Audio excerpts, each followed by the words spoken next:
and strategic multilateral action in response to Russia's war on Ukraine.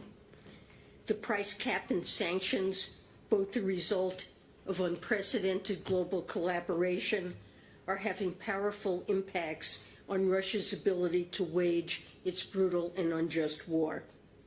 We also remain committed to support for Ukraine and recently put forward a supplemental funding request. There's been bipartisan support for this funding to date, and it's critical that we continue to provide timely economic assistance. During my visit to Kyiv earlier this year, I saw firsthand the importance of this assistance in enabling Ukraine's resistance on the front lines.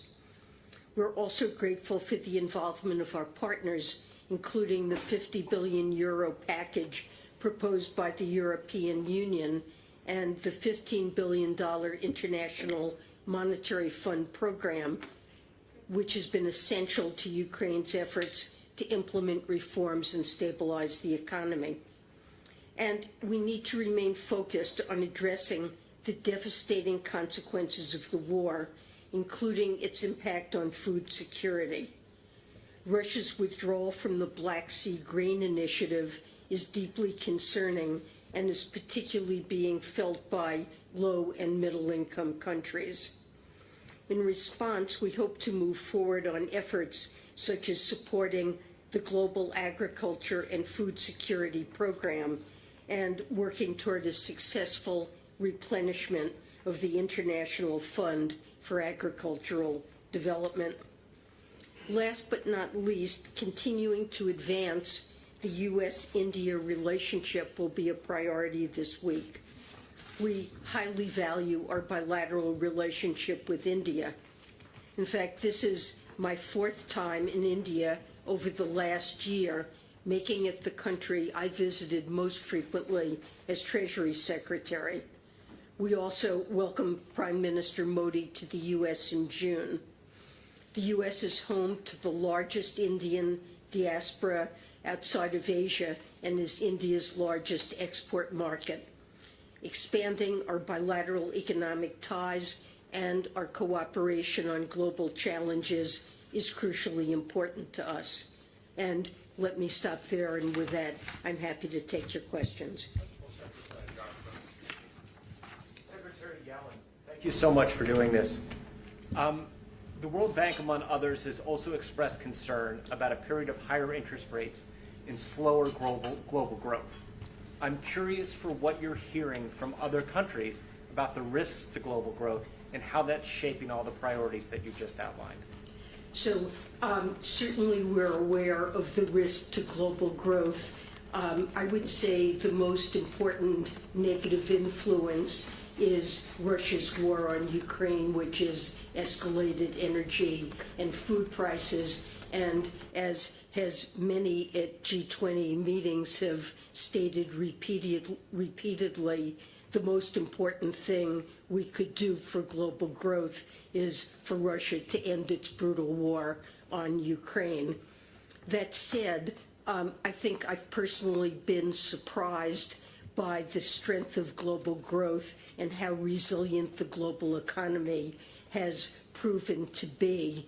And recently the IMF has somewhat improved its economic projections, but many countries have built important buffers which have enabled them to weather very significant shocks to the global economy.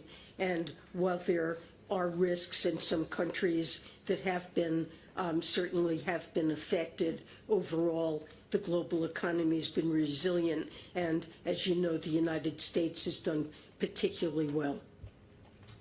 Victoria? Just a follow-up, how concerned are you about the Chinese slowdown, or how does it affect your outlook for the global, how does it affect your global growth outlook?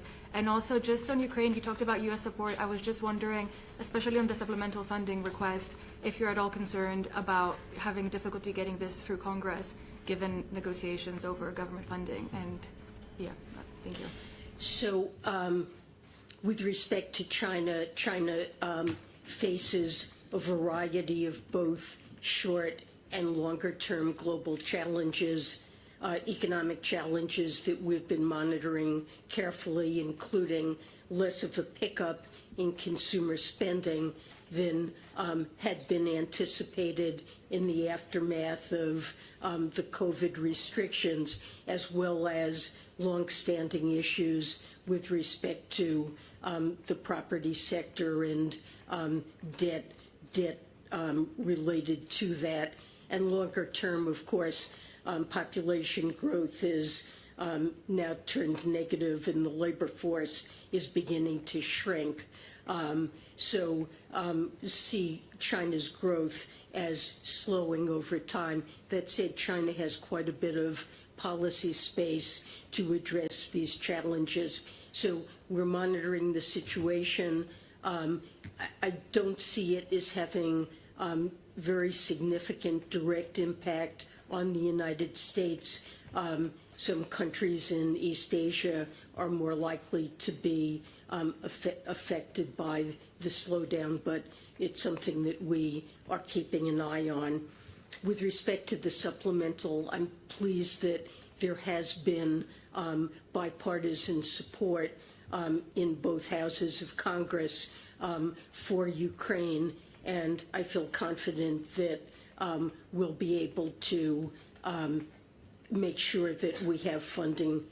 We continue to stand behind Ukraine for as long as is necessary. Thank you, Madam Secretary.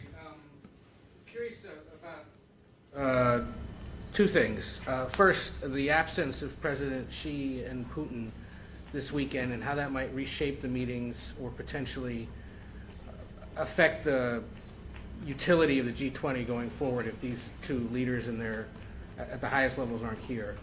Also curious if you have any comment on the apparent reports out of China that they're banning the use of iPhones by government workers or further restricting them for whatever reason, similar to how we've banned TikTok and Huawei. Would that have any effects more broadly on this sort of ongoing back and forth over U.S. and Chinese technology, and how could that affect the global economy? Well, let me start with your first question pertaining to the absence of Xi and Putin. I think it's important to emphasize that the G20 is a prime contributor to the solution of global challenges. We see it as the premier organization that on a global basis is taking on critical challenges facing the global economy and particularly the global South. And I believe the G20, in spite of obvious problems due to Russia's war against Ukraine and Russia's,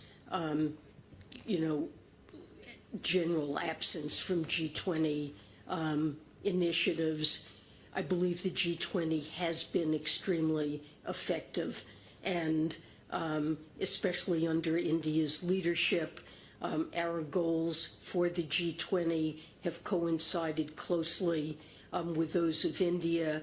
We've tackled very important challenges. As I mentioned, I think we've had considerable success in changing the way the entire multilateral development system is operating, increasing its mission to take on a variety of global challenges, ranging from better preparedness for future pandemics, where we've established a new finance and health ministers task force, a pandemic fund at the World Bank, as well as climate change, taking on global challenges along with poverty reduction. We've made over the last year very substantial progress in changing not only the mission but also